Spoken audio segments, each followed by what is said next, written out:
derecho. New Mazda 6 con tecnología iActive Sense, sistema de control de luces altas, sistema de advertencia de cambio involuntario de pista, sistema de advertencia de punto ciego, alarma en retroceso de tráfico cruzado. New Mazda 6, potencia tus sentidos. Infórmate más en mazda.cl/iActive Sense. Mazda. Respalda y garantiza Derco. En Radio Cero son las 8:36. ¿Cuántas personas habrán pasado por esta esquina y nunca se fijaron en esta casona? Claramente tomé una buena decisión. Fue mi primer local y hoy es la casa matriz de mi empresa. Unos ven una casa, otros ven una oportunidad. En Corbanca te apoyamos para que renueves, mejores o amplíes la capacidad productiva de tu empresa. Leasing, factoring, financiamiento con garantías estatales, cash management. Bienvenido a Corbanca, un banco que se mueve contigo. Me encanta ver series, películas, en la playa, en el campo, videos para aprender a cocinar. El penal de Alexis. ¡Gol! Te cocino, te lavo, te plancho, todo tutorial. Pórtate al nuevo Plan Pro de Claro, ahora con el doble de gigas. Plan Pro 4 GB, por solo 24.000 pesos mensuales por un año. Más Facebook, Twitter y WhatsApp sin gastar los gigas de tu plan. Y lleva un Samsung Galaxy Grand Prime LTE con cuota inicial 0 pesos. Ver más de lo que más te gusta con Claro es posible. Este invierno se vive en Valle Nevado. Sube ahora y disfruta la adrenalina en el centro de esquí más importante de Sudamérica a 3.300 metros de altura. Encontrarás más de 1,5 metros de nieve recién caída, con increíbles pistas y un espectacular paisaje. Sorpréndete con la experiencia que la montaña tiene para ti y lleva tu deporte favorito al máximo. Vive el mejor fin de semana de la temporada en Valle Nevado. Es hora de subir. Tenemos más y mejor nieve. Ven y vive Valle. En Radio Cero, desde cero.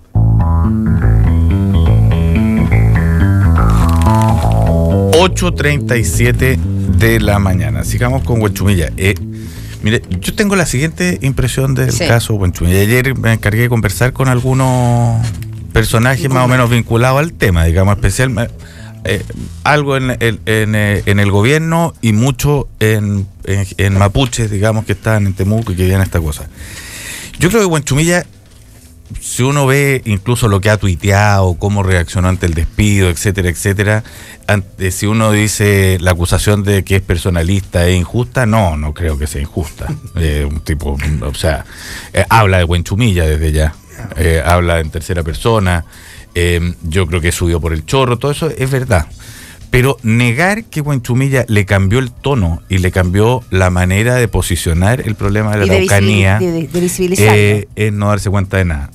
En primer lugar, es el primer intendente mapuche que existe en la Araucanía. Por lo tanto, tiene algo que los mapuches le llaman, o varios mapuches le llaman legitimidad de origen. O sea, ya estás interlocutando con alguien con quien no asumes la misma posición de distancia que con alguien enviado ajenamente desde el centro, que es lo que ahora vuelve a pasar. Y si bien Huenchumilla no generaba un consenso absoluto en la Araucanía, porque eso no lo va a generar nunca nadie, los mapuches no están de acuerdo ni consigo mismos. O sea, pensar que los mapuches son un pueblo unívoco donde todos piensan lo mismo y todos quieren lo mismo es esencialmente una ingenuidad y una ignorancia y desconocimiento de lo que es la realidad de la zona. Entre los mapuches hay comunidades y loncos que son demócratas cristianos, PPD, UDI, Renovación Nacional, hay algunos más preocupados de los créditos INDAP que de la historia de las tierras, etcétera, etcétera.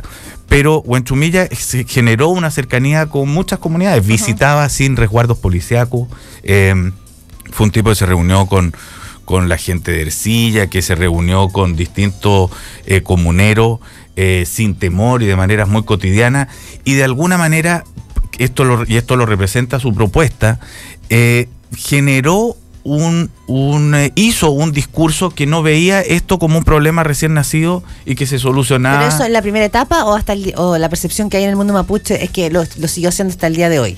No, lo siguió haciendo totalmente hasta el día de hoy. Porque el gobierno probablemente se bancó durante 17 meses, declaraciones muy duras de Huenchumilla, se conflictuó políticamente con algunas declaraciones que hizo. ¿Quién? El gobierno. No, es que al gobierno no le gustaba Huenchumilla. Bueno, sí, pero lo puso ahí. Lo puso Huenchumilla. Y al poco andar no le gustó. Lo que pasa es que esto se parece mucho y no se puede desligar de los cambios de frecuencia que ha tenido el gobierno. ¿Pero por qué no lo echaron entonces? Pero espérate, pero mira, si esto tú lo puedes poner en el contexto político general de este gobierno. En el primer año de las reformas entusiastas de este gobierno ultratransformador que llegaba a cambiar la realidad chilena, estaba Huenchumilla. Si Huenchumilla aquí llegaba a cambiar la manera en que se hacía la relación, en que se llevaba la relación con el pueblo mapuche desde el año 1890, que es cuando se hace la pacificación de la Araucanía y todo este baile. O sea, él venía a cambiar la relación del Estado chileno largamente injusta y humillante para el pueblo mapuche. Ahora, lo que esto genera, este despido de Huenchumilla, o por lo menos eso más o menos me pareció una voz común entre la gente con que hablé allá, era, más allá de si a mí me caía bien o mal Huenchumilla, esto es un portazo para la cercanía de la relación con el pueblo mapuche. O sea, hay aquí algo así como, vuelve esta capital lejana, desconectada de nosotros, a sacarnos un interlocutor que por lo menos estaba generando un diálogo. Y se vuelve a sentir como, también, como parte de la reacción del nuevo gabinete. O sea, esto de la reforma sin realismo sin renuncia, qué sé yo. Bueno, aquí habría efectivamente un paso más de algo que Cayuqueo me decía, que con quien vamos a hablar ahora por teléfono, me decía esto es realismo con renuncia.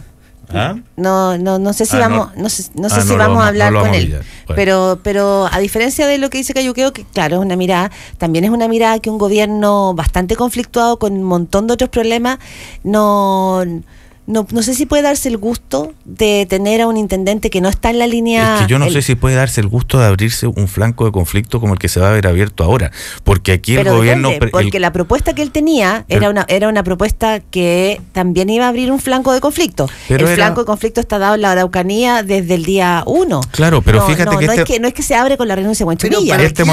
Tenemos una línea de camiones que vienen en camino por eso. Esa línea de camiones que son motivados, auspiciados y movidos por la Multigremial, que es un grupo que nació en la Araucanía después del crimen del matrimonio Luxinger-Macay, no son los camioneros de Chile. No, de hecho, había contramovilizaciones. Los camioneros de Chile lo que quieren es que les garanticen los seguros de sus camiones y no están en esta movida, y con ellos había conversado Huenchumilla. Pero lo que te digo es que aquí se ganó el amor, el gobierno o la razón de la oposición y de la Multigremial, y se va a haber ganado la oposición y el rencor de un mundo que yo creo que socialmente es mucho más amplio, que es todo que son las distintas comunidades mapuches, que repercuten además en todos unos sectores más de izquierda en Chile que le implican o le generan complicidad. O sea, si tú me dices que esto fue la solución de un conflicto, yo me temo que podría ser al revés, que podría ser haberse abierto un flanco de porque la multigremial no va a estar feliz con el nuevo intendente. Seguramente la Multigremial no va a estar feliz con nada hasta que... Bueno, yo supongo. Es que ese es lo que... Es que el gobierno es de oposición. El gobierno le cree todo a la oposición, le toma en cuenta todo lo que la oposición dice. Y eso, tú no puedes hacer tu estrategia política según la estrategia del otro. Una cosa es que tú entiendes al otro, otra cosa es que dialogues con el otro, y otra cosa es que tú conozcas al otro. Pero el otro es el otro, y tú eres tú. Y si tú vives pendiente de lo que el otro, entonces no hace ninguna política. Lo mismo en la política económica de Valdés. Voy a hacer lo que me dicen los empresarios que tengo que hacer porque así van a ser felices. No van a ser felices. ¿A eso ha dicho Valdés? Bueno, eso es lo que yo iba diciendo. Me dicen que yo tengo que dejar de invertir, como el Estado tiene que dejar de invertir. Yo creo que Valdés se ha hecho cargo de un cuadro económico mucho peor del que se pensó y se proyectó. Sí, pero y no es que solo esté escuchando a los empresarios, tiene que aquí hacer un cuidado del manejo económico de todos los sectores sociales del país. Si Huenchumilla yo también creo que no lo ha hecho bien. Y yo creo que se vio demasiado la película Invictus demasiadas veces y se creyó que era Nelson Mandela y está un poco... Luis Plaza se cree Nelson Mandela. También se cree, bueno, hay muchos que se creen Nelson Mandela. ¿Plaza se cree Nelson Mandela? ¿No lo escuchaste? No. Sí. Yo creo que lo hizo mal, pero Mandelita. El problema de este gobierno es que solo reacciona frente a lo que el otro sector, la oposición, no política, sino la oposición social o los medios, les dicen que tienen que hacer. Y cuando tu enemigo te dice lo que tienes que hacer, evidentemente no tienes que hacer eso, porque nunca lo dicen. Hoy sé que te voy a dar un consejo. Cuando alguien que no me quiere o que no está de acuerdo conmigo me dice me da un consejo, yo no lo sigo. porque evidentemente quiere que yo me tropiece. Pero la otra opción sería que el gobierno se quedara parapetado en una opción. No, escuchar lo que quiere decir el otro, pero escuchar lo que quiere decir, pero no tener un plan porque propio. Los gobiernos que no se mueven de sus posturas, que son inflexibles, pero se mueve la postura del otro. Estoy pensando en Argentina, son gobiernos que tienen más éxito que este. Tienen bueno, primero hay que ver a qué costo, después de cuántos años y de qué manera el peronismo gotea a la sociedad argentina. Es distinto en términos de mapa político. Tengo que buscar gente que me quiere y que quiere lo mejor, quiere gente sincera, que me diga la verdad, que sea capaz de ser duro conmigo, pero que me quiera y esté de acuerdo conmigo. Si busco gente que no me quiere, que no está de acuerdo conmigo y que quiere que me vaya mal y le pido los consejos a ellos, bueno, pucha, me va a ir pésimo. Entonces el evento que hubo ayer, ayer hubo un evento que en el fondo era una conmemoración de los 30 años del Gran Acuerdo Nacional, pero si uno veía las imágenes, en el ex Congreso estaba desde don Patricio Elwin, Sebastián Piñera, Andrés Salamán, Sergio Molina, ex ministro, ¿se acuerdan ustedes de la Concertación muy de los inicios? Burgos liderando este encuentro nacional, y ahí en el fondo lo que uno veía era el recuerdo y la reposición quizás de la política de los acuerdos, que tiene que ver con esto que tú estás señalando, digamos, pero desde la vereda del frente. Bueno, es que es el sueño. Y lo que decía Lamán es como el país agradece los momentos en que la oposición y los gobiernos se ponen de acuerdo y no cuando están a pleno fogueo. No lo dice así, pero un poco eso es, esa es la idea. Y hay una cosa respecto de lo que tú dices, ojo con la reforma. El acuerdo va a terminar con una dictadura criminal. O sea, es otra cosa, que no tiene nada que ver. Sí, lo que unía era la enemistad con es como que aquí estuviera viniendo camino a Chile un meteorito que va a destruir el país. Nos vamos a unir para hacer algo contra el meteorito natural, pero en 2 segundos nos vamos a unir. Bueno, yo les estoy contando lo que sucedió. No me ataquen como que... No, pero es que cortarla. No, que cómo me contáis. Yo no quiero saber lo que sucedió. ¿Para qué contáis esta cuestión del Acuerdo Nacional? Aquí no, porque porque la política tiene simbología. Sí, y entonces esa justo... Claro, coincidió, pero era una imagen, es una imagen interesante de ver. Sí. Otro tema importante, ojo, que un frente tiene que ver con educación. El tema de la gratuidad está siendo... También metió la pata, sí, bueno, el tema de la gratuidad está siendo un punto de discusión enorme en el gobierno. Ya sabemos que hay sectores de la DC, liderados por Ignacio Walker, que no están para nada de acuerdo con esta reforma y con la manera en cómo se ha planteado la gratuidad. Y ayer hubo una señal desde el gobierno, a propósito de lo que dice Rafael, que el gobierno está evaluando separar la reforma de educación en 2 proyectos, postergó su envío, dicen que no hay tanto apuro. ¿Eso será renuncia o realismo? No sé, yo concluyo que plantear la reforma de la educación en torno a la gratuidad fue un error. No, claro, lo ha dicho todo el mundo. Y la propia presidenta dijo que ella había tenido la intuición, todo el mundo lo dice, que la propia presidenta señaló que ella había tenido la intuición de que había que partir por la educación pública.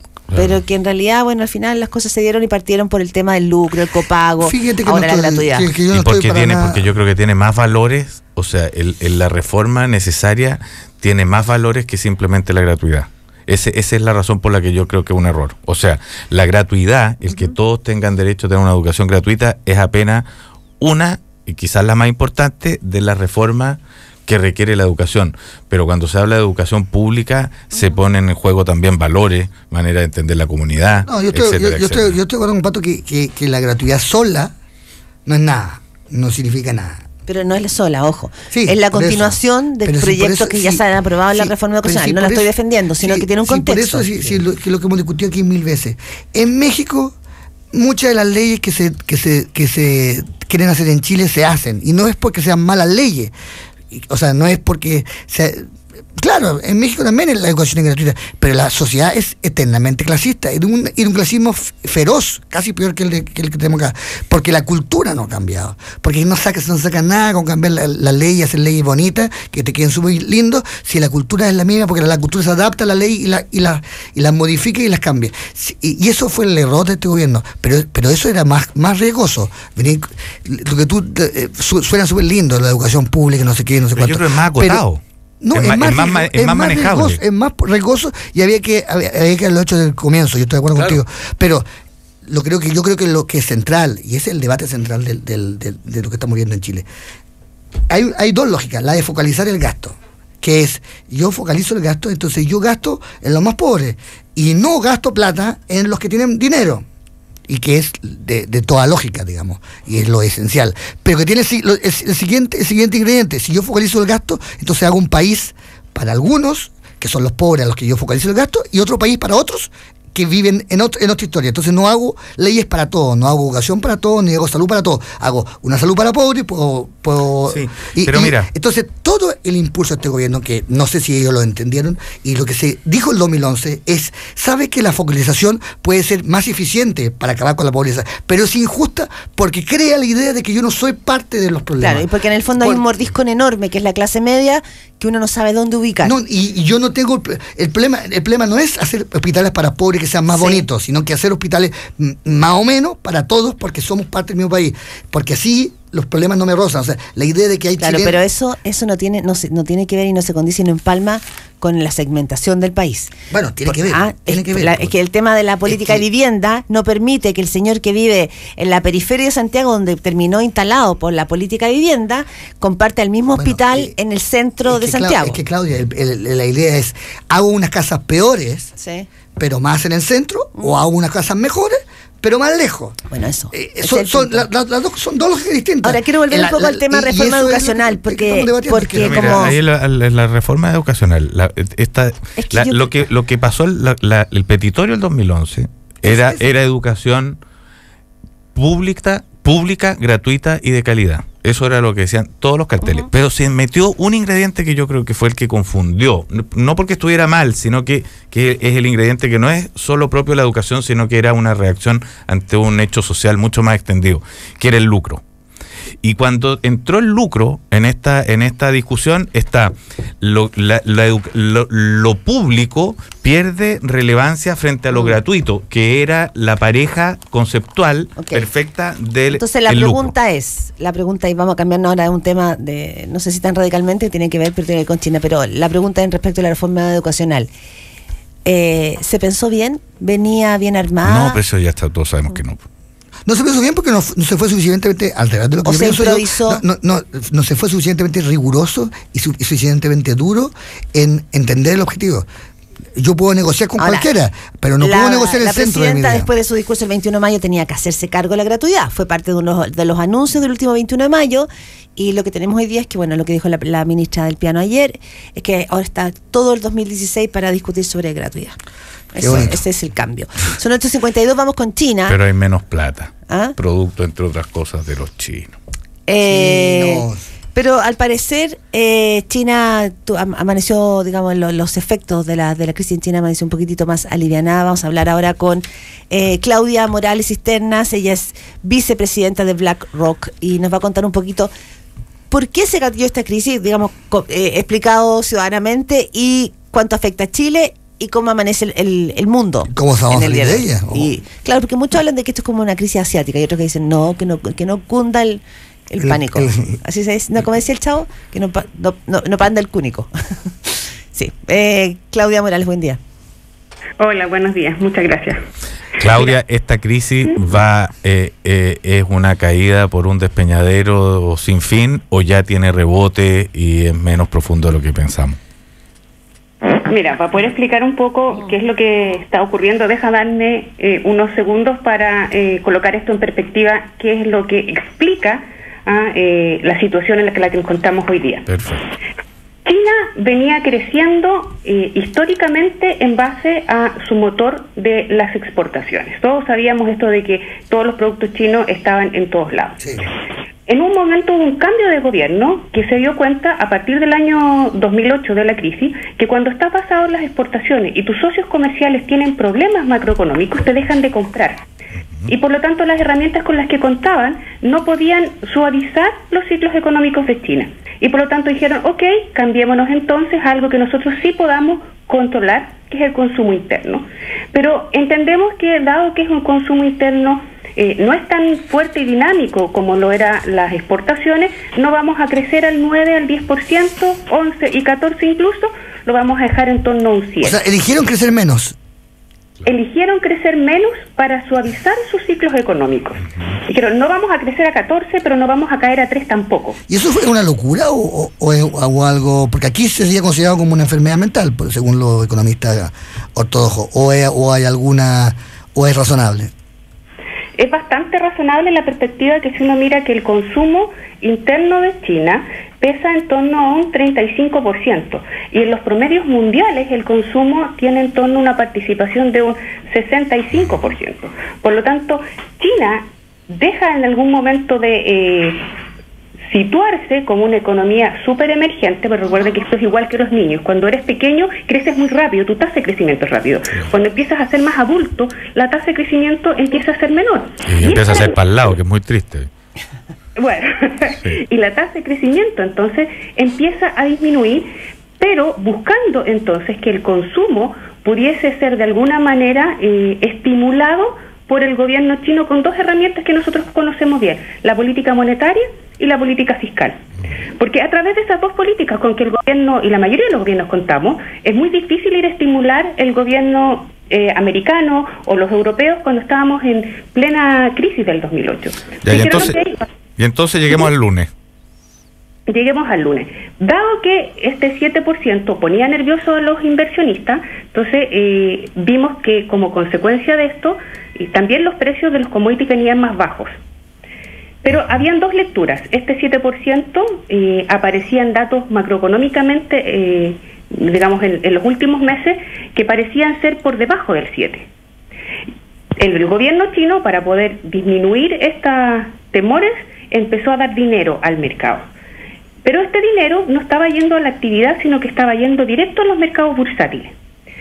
Todos los inversionistas que estaban felices con estos retornos bursátiles empezaron a mirar estos datos macroeconómicos que eran menores entonces que este 7%, no eran consistentes con el discurso. Pero, aunque con volatilidad, seguíamos entonces una tendencia alcista. Hasta que el gobierno chino, hasta unos días atrás, dice, ok, vamos a dejar que nuestra moneda se deprecie. Y la depreciación en sí misma, lo que quería decir era: reconozco que hoy día mi actividad económica, que todavía está basada en las exportaciones, necesita un impulso, y por lo tanto, si yo deprecio la moneda, impulso la economía. Y el resto entendió, y es la lectura que tenemos hoy día, que este 7% en realidad estaba como en peligro. O sea que... por lo tanto, no había soporte en el mercado bursátil para los crecimientos importantes que habíamos visto. Claudia Morales, ayer se especulaba, algunos economistas decían, quizás lo que está mostrando esta crisis de China es que a lo mejor quizás se inflaron algunas cifras y estábamos más bien en una burbuja. ¿Tú tienes esa misma percepción de que se puede por lo menos instalar ese cuestionamiento? Hay dos mercados bursátiles en China bien distintos. El mercado bursátil que estaban comprando los chinos y al cual nosotros teníamos muy poco acceso. Imagínate que del 100% de ese mercado, nosotros prácticamente como inversionistas extranjeros solo podíamos acceder a un 2%. Ese es el mercado bursátil llamado el China A, ¿ya? Que transa en Shanghái. Solo lo compraban los chinos. Ese mercado efectivamente estaba bastante sobreextendido en los precios, pero tenía justificaciones. Los chinos pueden hacer solo tres cosas para invertir su dinero. Podían colocar plata en los depósitos, que las tasas estaban bajas, invertir en el sector inmobiliario, que estaba bastante capa caída después de, recuerden que veníamos de estos temores de la burbuja inmobiliaria en China, e invertir entonces en el mercado bursátil.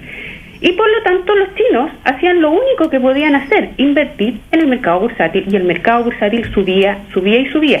No solo subía con el dinero que tenían, sino que además subían endeudados, apalancados, como se dice. O sea, oye, se endeudaban para poder seguir invirtiendo. Pero la otra vez vino a Chile uno de estos como gurús norteamericanos a los que van a visitar todos los millonarios para ver cómo van a hacer sus vidas en los próximos años. Y él decía, entre otras cosas, que China no volvería a crecer a los ritmos que le habíamos conocido. Con lo que yo te escucho, tú estás diciendo que más bien el crecimiento chino ha sido controlado, o sea que sí podría explotar muy hacia arriba si ellos quisieran, pero no quieren. ¿Por qué puede alguien haber dicho que era improbable que China retomara ritmos altos de crecimiento? No, si lo que ellos están tratando de hacer, como te decía, no es mantener tasas muy altas, porque estas tasas altas también conllevan a que tú dependas de socios comerciales que, como aprendimos en el año 2008, pueden tener traspiés muy grandes que te afecten directamente a tu economía.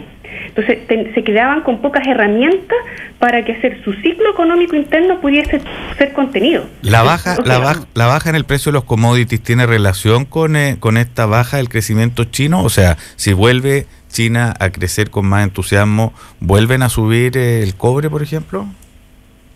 Bueno, efectivamente esta disminución de las tasas de crecimiento china ha llevado a que uno entienda que la demanda por aquellos precios de los commodities va a ser menor que la demanda histórica. Y eso es lo que nos impactó en un principio directamente, por ejemplo, con el precio del cobre. Quizás lo que pasó fue que tuvimos un fetichismo con China, o sea, al tener un mercado generalmente tan depreciado en todas partes, apostamos a China de manera desesperada sin mirar muy bien qué es lo que estaba pasando realmente en China. Yo diría que a lo que apostó la mayoría de los inversionistas no era tan descabellado. Invertían en términos de cuál era lo que gatillaba este interés, era la liquidez que el gobierno chino estaba entregando a su mercado bursátil. Recuerda que esto hay el paralelo con el año 2008, cuando empezaron a crecer muy fuerte en términos bursátiles los mercados, fue en marzo del 2009. Ese año tuvimos retornos incluso del 100% en los mercados bursátiles y no salíamos de ninguna crisis todavía en términos de actividad. Entonces, esa liquidez debiera convertirse en actividad en algún momento y esa actividad traducirse en mejores resultados también de las compañías, que es lo que uno compra cuando compra entonces un mercado bursátil. Claudia Morales, vicepresidenta de BlackRock. ¿Cómo impacta esto a Chile? Hemos visto en estos días a los economistas hablando de cómo nos golpea, del precio del cobre, cómo nos golpea en un momento además de desaceleración económica. ¿Qué consecuencias tiene? Tienes el primer efecto cuando China deprecia su moneda, es reconocer entonces que va a volver a impulsar, aunque sea por un tiempo acotado, no sabemos cuánto, su sector exportador. Cuando tienes a un China volviendo con fuerza, entonces decir, voy sobre mi sector exportador a impulsarlo, el resto de los que competimos con China, competimos en el fondo a través de las monedas. Entonces, hay que recuperar competitividad para poder competir con este gigante que volvió a salir al mercado. ¿Cómo se recupera competitividad? Claudia Morales, ¿cómo se recupera competitividad en un momento en que desde el ministro de Hacienda hacia abajo te dicen hay que apretar el cinturón porque el cuadro económico está más ajustado? Claro, ahí es donde comienza el problema. La dificultad, porque como te digo, recuperar la competitividad pasa por también depreciar la moneda. Pero localmente lo que nosotros tenemos no solo es una depreciación de la moneda, sino que además en un contexto en que el precio del petróleo llegó a niveles bastante bajos, en torno a un $38 el barril, podría haber sido una muy buena manera para que la inflación proveniente de la importación de combustible bajara y permitiera que el Banco Central pudiese bajar las tasas, ¿ya? Hoy día, con la inflación sobre, en el fondo, el 3%, más cerca del 4%, tiene un poco en jaque mate al Banco Central porque no puede bajar la tasa si hay mayor inflación. Y el problema es que con tasas bajas de petróleo y tipo de cambio alto, ese beneficio que podríamos tener no se está traspasando a la economía. Y por lo tanto dejas al banco con menor acción respecto a bajar la tasa y con la baja de tasa impulsar la economía. ¿Y el precio del dólar, Claudia Morales? ¿Y el precio del dólar? ¿Cómo se maneja a tu juicio? ¿Va a seguir subiendo esto hasta el infinito? No creemos, y más allá no. Lo que nosotros vamos a tener que monitorear son dos variables principales, ¿ya? Con este escenario un poco más revuelto que va a ser la Reserva Federal respecto al alza de tasas, si la va a realizar finalmente en septiembre o no. Muchos apuestan ya que no va a ser en septiembre, pero supongamos que hay un alza de tasas en la Reserva Federal en el mes que viene. Lo que va a ocurrir es que la Reserva Federal va a sacar esto, como para graficar, va a sacar dólares del mercado, va a empezar a sacar este estímulo que entregó desde el año 2008, va a empezar a sacar estos dólares, y cuando hay menos de algo se hace más caro, y por lo tanto va a mantener esta presión en nuestra moneda. Por lo tanto, si el próximo mes o a partir de aquí en adelante empieza a incrementarse las expectativas que la Reserva Federal va a postergar esta alza de tasas, podríamos tener entonces una menor presión a nuestra moneda y quedarse por debajo de 700. Okay. Si no, seguramente vamos a ver volatilidad no solo en los mercados bursátiles, sino también en nuestra moneda. Claudia Morales, muchas gracias por este contacto telefónico y aclararnos el panorama chino. Chao, Claudia, gracias. Chao, gracias a ustedes. 9:04 de la mañana, que tengan buen día. Nos escuchamos un día entero. Hoy día miércoles, ¿no? Sí, 26 de agosto. Bueno, mejor día de todo. Chao. Chao.